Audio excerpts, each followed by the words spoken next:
In the heart of Scandinavia, where tranquility and harmony define the landscape, a chilling story unfolded, one that shook the very foundations of a nation known for its peace. Join us on a journey through the chapters of a life that led to unthinkable tragedy. This is the tale of Anders Behring Breivik, a story of extremism that echoes through the fjords and forests of Norway.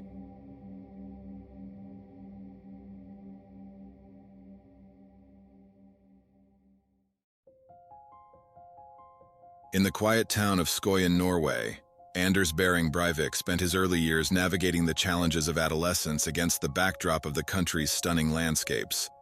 Born on February 13, 1979, Anders experienced the complexities of a broken family, with his parents parting ways when he was just a toddler. Raised by his mother, Wenche Behring, Anders displayed early signs of intelligence and a voracious appetite for knowledge. Despite the challenges of his parents' divorce, he excelled academically, earning praise for his sharp mind and inquisitive nature. The divorce, however, cast a shadow over his formative years, leaving an indelible mark on his perception of family dynamics. As Anders entered his teenage years, he developed a keen interest in politics. His fascination with conservative ideologies and concerns about the changing landscape of Norwegian society led him to join the Progress Party, a political organization known for its right-wing stance. The party became an avenue for Anders to express his growing sense of nationalism and concerns about immigration. While engaged in political activities, Anders did not retreat entirely from typical youth experiences. He attended local schools, participated in sports, and explored various social circles. Yet beneath the surface, there were hints of a deeper internal struggle. Anders' increasing isolation from diverse perspectives and his immersion in online communities contributed to the formation of more extreme views. In his late teens, Anders also became involved in Freemasonry, seeking a connection to traditional values. This period marked a time of ideological exploration and self-discovery, as he grappled with his evolving beliefs and identity. The culmination of Anders Behring Breivik's youth is a story of a young man navigating the complexities of identity, family, and societal change. It's a narrative that underscores the impact of personal experiences on shaping perspectives, as well as the role of political and societal shifts in influencing the beliefs of the individual.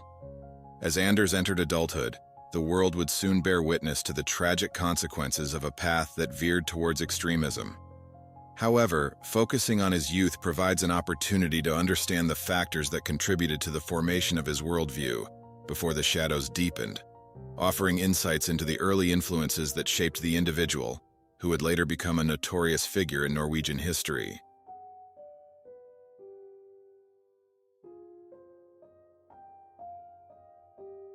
On a serene summer day in Norway, the idyllic surroundings of Oslo and the nearby island of Utøya were shattered by the malevolent actions of Anders Behring Breivik. Born in the quiet town of Skøyen, Breivik's descent into infamy climaxed on July 22, 2011, in a meticulously planned act that would forever scar the nation. The day began innocently enough, with Oslo's bustling streets echoing with the hum of daily life.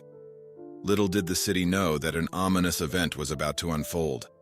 At 3:25 p.m., a massive explosion rocked the heart of Oslo as Breivik detonated a bomb outside the government headquarters.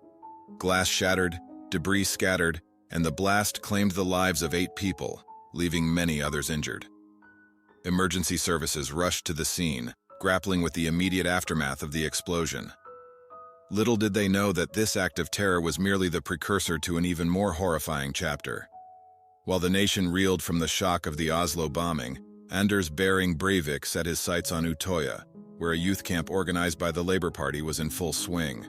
Disguised as a police officer, he arrived on the island, armed with a devastating arsenal. The tranquility of Utøya was about to be shattered by a spree of violence that would forever haunt the collective memory of Norway.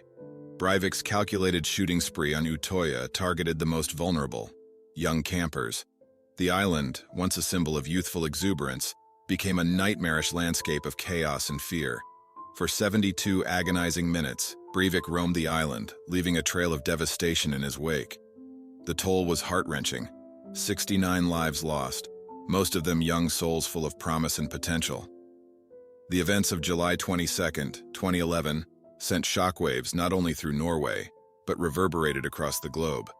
The nation, known for its tranquility and inclusivity, was confronted with the harsh reality that even its serene landscapes could not shield it from the clutches of terror. In the aftermath, Norway rallied together in a display of unity and resilience.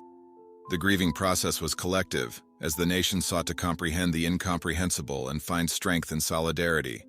The legal proceedings that followed saw Anders Behring Breivik held accountable for his heinous acts, and he was sentenced to 21 years in prison, a term that could be extended indefinitely as long as he is deemed a threat to society. July 22, 2011, became a pivotal moment in Norwegian history, a stark reminder of the fragility of peace and the ever-present need to stand against hatred and extremism. The scars left by Breivik's actions are etched into the collective consciousness of a nation that, in the face of tragedy, emerged stronger and more determined to protect the values that define its identity.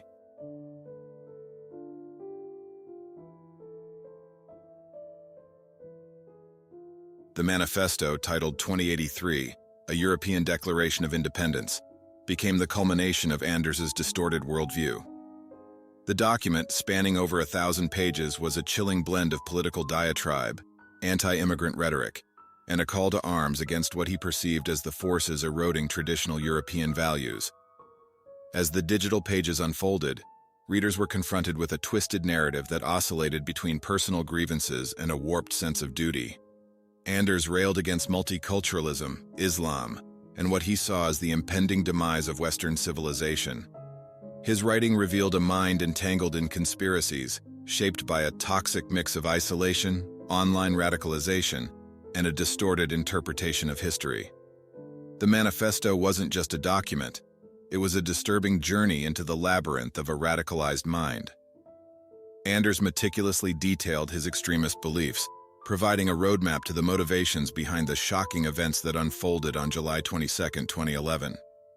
While the manifesto offered a glimpse into Anders Behring Breivik's twisted ideology, it also raised broader questions about the rise of extremism in the digital age.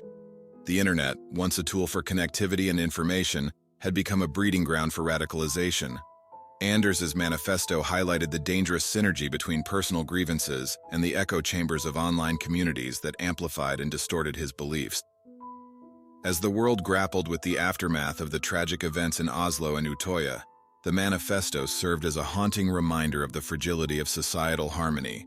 It prompted urgent discussions about the need for vigilance against extremism and the importance of addressing the underlying factors that fuel radicalization. Anders Behring Breivik's manifesto, a chilling artifact of a troubled mind, stands as a stark reminder that the battle against extremism involves not only dismantling ideologies, but also understanding the complex interplay of personal grievances, societal shifts, and the dark allure of online radicalization. As we conclude this exploration into the complex tapestry of Norway's narrative and the profound impact of Anders Behring Breivik, we find ourselves standing at the intersection of tragedy and resilience. Let this be a reminder that even in the face of darkness, the human spirit has the capacity to rebuild, to unify, and to strive for a future illuminated by understanding and compassion. Norway's journey is a testament to the strength of a nation that refuses to be defined solely by its moments of sorrow. It is a mosaic of diversity, a reflection of a people determined to learn from the past and forge a path towards a more harmonious tomorrow. As we bid farewell to this chapter, let us carry forward the lessons learned and continue the dialogue about the dangers of extremism. In the echoes of shared stories, may we find the collective strength to build bridges, foster empathy, and strive for a world where harmony triumphs over discord. Thank you for joining us on this journey through Norway's complex narrative. Let us move forward with hearts filled not only with remembrance, but with a shared commitment to creating a world where unity prevails. Until we meet again, may the echoes of resilience and hope guide us on our shared path towards a brighter and more compassionate future. This was True Crime Telling. If you like this kind of content, don't forget to leave a like and subscribe. And I'll see you guys in the next video.